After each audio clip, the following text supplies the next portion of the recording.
ये तस्वीर 24 साल के शिवम की है, जो कि बिहार के पूर्णिया से इंजीनियर बनने का सपना लेकर ग्रेटर नोएडा की शारदा यूनिवर्सिटी में आया था। 2022 में बीटेक में एडमिशन लिया था और 15 अगस्त को उसने अपनी जान दे दी। और इस वक्त जो उसका एक लेटर मिला है, सुसाइड लेटर, उसमें अगर देखें हम तो शिवम साफ तौर पर कह रहा है कि वो अपनी मौत के लिए, इस कदम के लिए किसी को जिम्मेदार नहीं ठहराता और उसने बताया है कि वो पढ़ाई के बोझ को आगे नहीं सह सकता।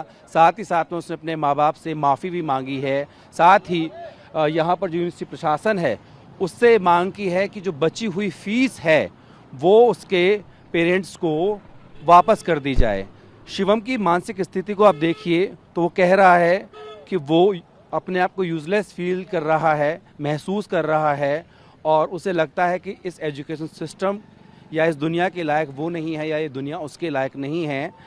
जो उसके पेरेंट्स हैं शिवम के, उनका साफ तौर पर कहना है कि अगर शिवम जो है, जिस तरीके से लेटर में भी जिक्र किया गया और उनको बताया गया कि सेकंड ईयर से ही कॉलेज नहीं आ रहा था, हॉस्टल में रह रहा था, अगर उनको बता दिया होता तो शायद पेरेंट्स उसको समझाते और इस स्थिति में अब नहीं पहुंचते।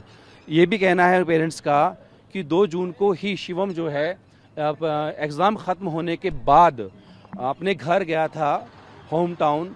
माता वैष्णो के दर्शन भी करके आए थे और घर पर 2 महीने रहने के बाद 2 अगस्त को ही शिवम वापस आया था और लगातार बात होती थी, यहाँ तक कि 15 अगस्त को जब इस घटना को अंजाम दिया गया, यानी कि खुदकुशी की शिवम ने, तो उस दिन भी उसकी अपने पिता से बात हुई थी। घर वालों का आरोप है कि इसमें उन्हें आत्महत्या से ज़्यादा आगे कुछ साजिश नज़र आ रही है, क्योंकि लगातार उसकी फ़ीस जमा होती थी, लेकिन जिस तरीके से कहा गया कि सेकेंड ईयर के बाद वो कॉलेज नहीं गया, अगर उन्हें बता दिया जाता तो कुछ स्थिति अलग हो सकती थी। साथ ही उन्होंने ये भी कहा कि कहीं ना कहीं लापरवाही भी की गई है, ना हॉस्टल वार्डन की तरफ से बताया गया, ना यूनिवर्सिटी की तरफ से।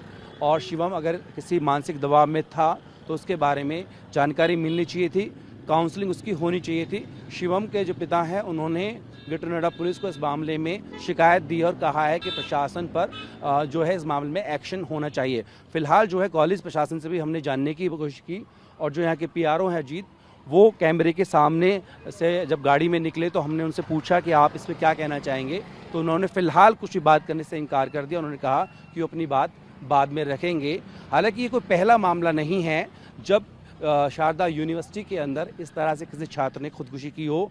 अभी 2 महीने पहले भी अगर हम बात करें तब भी एक छात्रा के बारे में इस तरह की खबरें आई थी। फिलहाल की अगर बात करें तो जहां पर छात्र अपना सपना लेकर के आते हैं शारदा यूनिवर्सिटी में, वहां पर इस तरह की जो घटनाएं हैं वो उन छात्रों का मनोबल भी तोड़ती है। साथ ही अगर यहाँ पर बात करें तो शिवम के पिता का कहना है कि उनका इकलौता बच्चा था, किसी तरीके का कोई उन पर प्रेशर नहीं था और अगर उन्हें पता लग जाता तो शायद वो उसकी काउंसलिंग करते और ये घटना देखने को नहीं मिलती। फिलहाल जो है पुलिस इस मामले में तफ्तीश कर रही है। यूनिवर्सिटी प्रशासन कुछ भी बोलने को तैयार नहीं है, लेकिन शिवम के पेरेंट्स हैं वो उसकी डेड बॉडी को लेकर बिहार गए हैं और कह रहे हैं कि उन्हें न्याय मिले और जो भी इसके लिए जिम्मेदार हैं उनके खिलाफ कड़ी से कड़ी कार्रवाई हो। वीडियो सहयोगी चितन शर्मा के साथ जितेंद्र भारती टीवी ने, भारतवर्ष, ग्रेटर नोएडा।